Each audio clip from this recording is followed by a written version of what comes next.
When I was about 15 years old, I was heading home from the train station. I had lived on a military base at the time, and it was about a 15 to 20-minute walk. I had just reached the entrance to a long, dark, and narrow alleyway when I heard the sound of music and a car approaching me from behind. I had moved as close to the walls as possible to allow the car to pass me, but they ended up turning slightly sideways and just cutting me off in my tracks. I had stopped, and a man came out of the driver's side and looked at me at the opposite side of the car. He was an American man who spoke perfect English. He attempted to greet me in poor Japanese, and then he asked to be my friend in English. I'm Japanese and probably looked local to them, but I was in fact born and raised in America, so I just pretended not to understand what he was trying to say to me. He slowly started to make his way around the car towards me, but I remained in sync with his movements and backed away in the opposite direction from him, so we continuously formed a circle's distance away from one another. This amused him, and he started laughing loudly and taunting me. "You're afraid of me?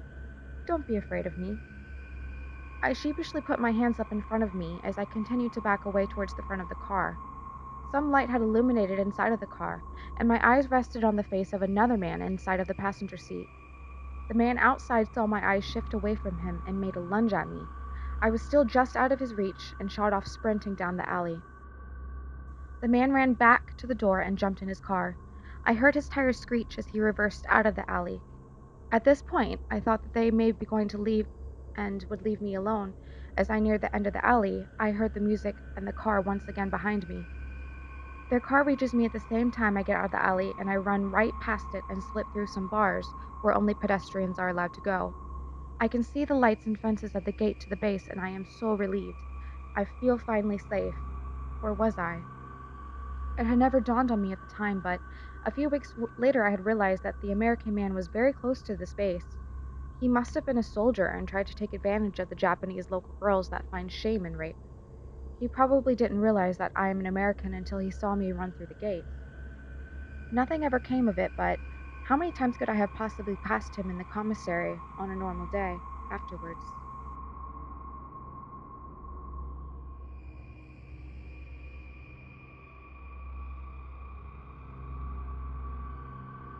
Here is a little bit of backstory. My mother had me at the young age of 19 and was very proactive to ensure that she gave me the best upbringing possible. So she worked her ass off, had her own apartment, her own car, paid bills in time, and catered to every need I had as an infant until I was old enough to take care of myself. She's pretty amazing, and so is my family. Both my father and mother's side of the family were there whenever my mom needed someone to watch me when she had to go to work, but sometimes not all schedules aligned and had to resort to hiring babysitters. I was told that she posted some flyers in popular places and cafes to get a larger audience in hopes of someone contacting her, and which to her surprise, she received some feedback and hired a wonderful girl named Rachel. Sounds pretty casual and anticlimactic to some, including myself, but to my surprise, I found out that the process of finding a babysitter was much more difficult and unsettling, to say the least. I didn't find this out until I was in high school, 3 years ago when I was in my junior year, after a volleyball game I was in.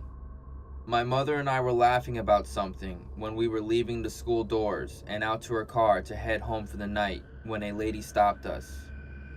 Now, I've seen this lady around my school, usually after hours, to clean and take out the trash. She was a janitor, and I never really thought about her deeply before until she stopped us that night. It was evident that she had special needs, and I don't mean that in any bad or degrading way. It was clear that she was excited to see me, and it was also clear that my mother was uneasy when she put her arm around my waist and told me, "I know you. I used to babysit you when you were younger, when you was just a wee baby. I used to see you a couple times a month. We were practically best friends." She even mentioned my name. To my knowledge, I had no idea who this woman was, at least personally. Immediately confused, and before I could say another word, my mom pushed me out the door and hastily walked to her car. She didn't say a word the whole ride home, and I didn't ask any questions. A few days passed, and I brought the situation up to my mom randomly. I could tell she was disturbed at the thought of it, but she ended up sitting me down and telling me the story of when she was looking to hire someone to babysit me. The lady I had met at school that night had contacted Mom regarding her flyer. I guess they went to the same school, which also happened to be the school I went to. And since we live in a very small and rural town, she knew where my mother had lived. When my mom respectfully declined, the lady got obsessive with her and I. She would call Mom every day, visit her at work, and even wait outside of her house to try and change her mind on hiring her.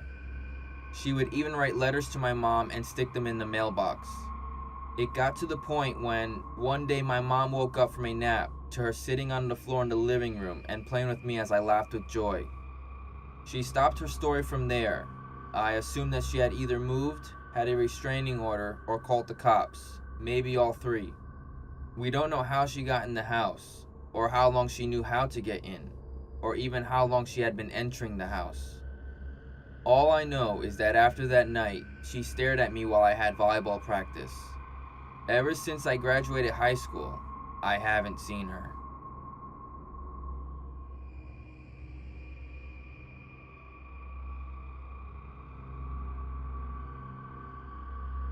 I was 17 years old, and it was around 3 in the morning, and I had just left my boyfriend's house. I was so hungry, so I decided to stop by a McDonald's on my way home. It was late, so of course the streets were quite empty in my very small town at the time. Not unusual. I pulled into the McDonald's, and I am the only car in the drive-thru. I simply ordered my chicken McNugget meal, paid, got my food, and pulled out to the stop sign to check for traffic before pulling out to leave. As I'm doing this, a man walks up about to cross the street in front of me. He looks at me, and I wait for him to go ahead and cross. That's when he locks eyes with me and starts running full speed towards my vehicle with his hand out reaching for the door handle. I screamed so loud and hit the gas and took off into the intersection without even looking for traffic. Luckily, I did because I realized on the way home that my doors hadn't been locked. I have no idea if he was on drugs or if he was up to something else, but I am so glad that I escaped.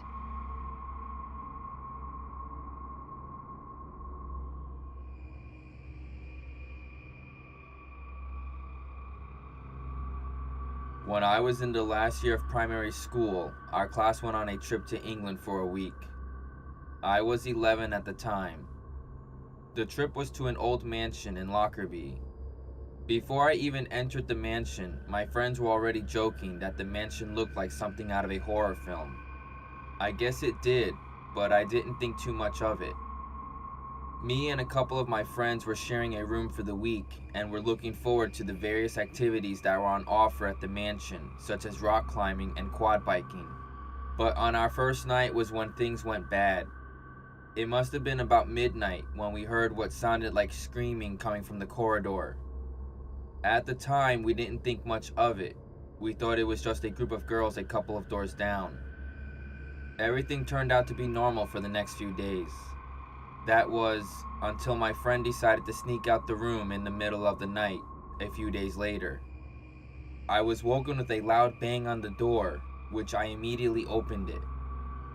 My friend said he saw a woman dressed in white down the corridor, and when he approached her, she started to smile at him before running at him and chasing him down the corridor. Luckily, we opened the door in time for him to get into the room and lock the door. We reported this to the teachers, but nothing ever came of it. Some people were suspicious it was a prank, but all I know is that the mansion was creepy as hell.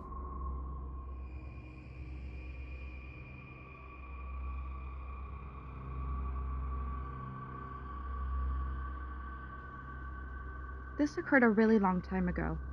I was probably around 4 or 5 years old at the time. My aunt was just starting up a child daycare, and I was her very first customer. My mother used to pick me up around 8 p.m. every day, and we would catch the bus at the corner home. The bus ride only took about 10 minutes as we didn't live too far from my aunt's apartment. On this particular night, though, we decided to walk home because it happened to be Halloween. Walking from my aunt's place to our apartment was about a 30-minute walk. And this wasn't too bad considering we lived in a highly populated city. When we walked at night, we stayed on the main streets to be safe, and tonight was no exception. We would stop by local plazas where some stores would give out candy.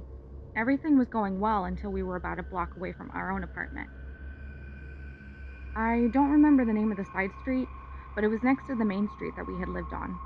My family and I knew this community very well because there was a local church we used to attend nearby, and the street was literally on the opposite side where our apartment building was located. My mom agreed to walk around the opposite side before we made our way back to the apartment so I could get some more candy. The houses here, I remember, were very nice. They were located within the city, but this community was clearly very well taken care of. After stopping by a few houses, my mom decided that had been enough, and we made our way around the block to our side. We were leaving the community, and as we were on the last of the houses on the block, we saw someone standing there in the bushes. Where he was standing, this particular house, the lights had been off. No one was really on this side of the street since the only houses here seemed to have no one at home at the time. I remember staring at him and wondering what he was doing as he turned around and just stared back at us. He was wearing a hockey mask and black clothing and was very tall. We were too far down the street from the rest of the houses, and there wasn't anyone around us. We made a right and then another right as we were getting close to our apartment. That's when, even when I was so young at the time, I realized that this guy was following us. He was about 5 to 10 feet behind us and stayed at that distance at all times. My mom realized this too, and she grabbed me by the hand and started going faster. I was very confused as to why my mom was acting strangely, and I kept asking questions like any annoying kid would.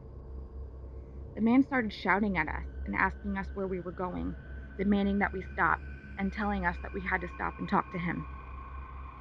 We were almost at the door when someone stepped out of the apartment complex with their dog, and the man stepped back a little bit. This gave my mom the opportunity to type in the security code and open the main lobby.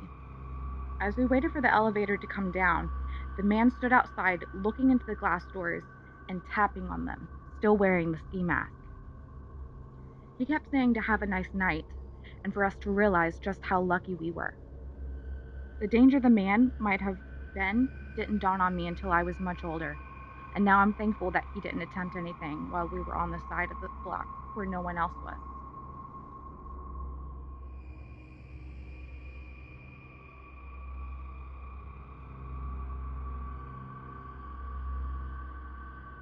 So this happened when I was probably 4 or 5 years old. We live in a tiny town in North Carolina. Combined with the city and entire county, we have a roughly 5,000 person population. Now, when I used to live with my parents before I married, we lived 10 minutes from town. Our neighbors are family, and they live about an acre away in each direction. We know everyone, and everyone knows us. When I was young, I had a particular fear of leaving my curtains up at night. I had to have my windows covered before I could sleep.